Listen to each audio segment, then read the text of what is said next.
Oh, are you ready for five emission of Peter? No, it is a Cordo Charante. And this, I am a Peter Dolone. I am a photographer of photograph and Gourmand. Yeah.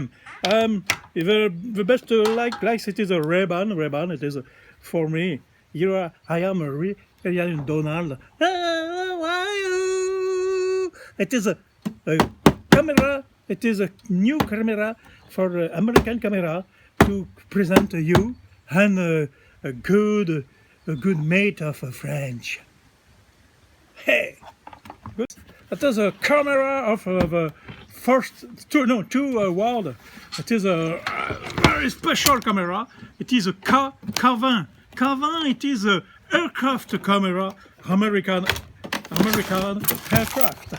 Look, wow, it's very beautiful camera. Yeah, voilà. Camera. It is special because to aircraft, to is very special. Look, it's not a good sense. La, it's okay. Look. The K20, it is a camera for aircraft, American Army, for picture in the plane. Schlag.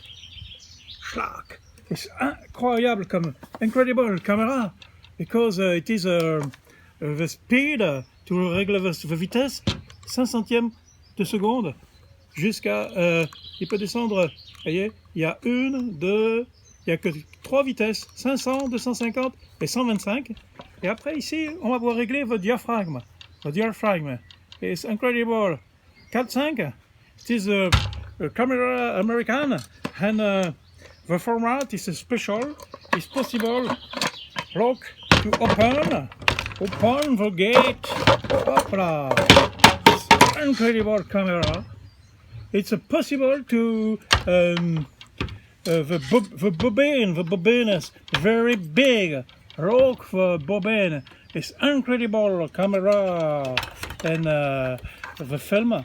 It is possible. C'est possible de faire des photos aujourd'hui avec un format 4-5 inch que l'on va mettre directement ici, et on va pouvoir faire des photos avec cette caméra qui est la caméra de pendant la guerre, qui est incroyable. Et je remets ici le carter de protection. Voilà. Et donc, vous voyez, cet appareil était tellement costaud que dans les avions, il pouvait prendre des shots. Tac, tac, tac, tac.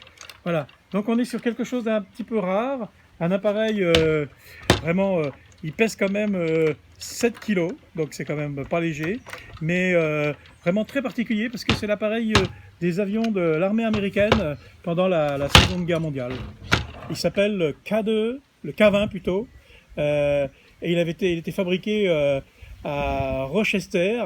Alors Rochester, il doit y avoir du Kodak là-dedans à mon avis, parce que Kodak, it is a Donald là. Hey, no American food.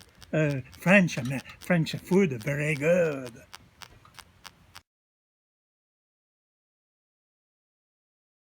Hey les amis, la deuxième partie, la partie dégustation.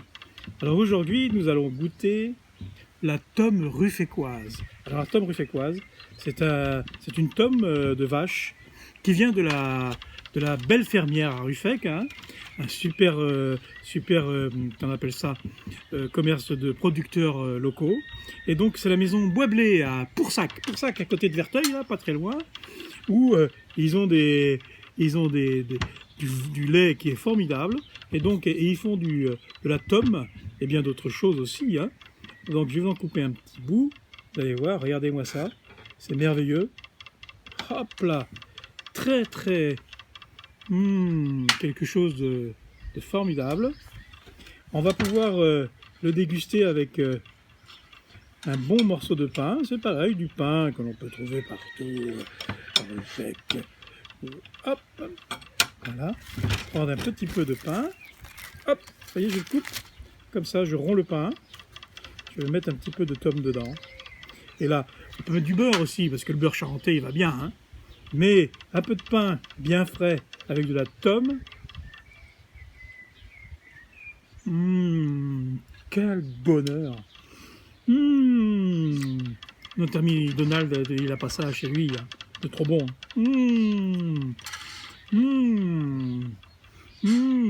Alors ça, pareil, vous pouvez vous lever la nuit. Regardez. Avec un petit coup. Ah, j'ai un petit peu de Côte du Rhône. C'est pas un produit charentais, mais le Côte du Rhône, c'est pas mal non plus, hein, ça va bien. Avec ce fromage fermier, c'est délicieux. Pourvu qu'ils n'en emportent pas trop là-bas aux États-Unis, parce que ils vont tout manger. Il vaut mieux le garder pour nous, hein. Il est bon. Quel bonheur. Donc, la tome rue Fécoise, la Belle Fermière, la maison Boisblé, à Poursac. Alors ça, je peux vous dire que c'est le top. Donc, avec un petit coup de Côte du Rhône,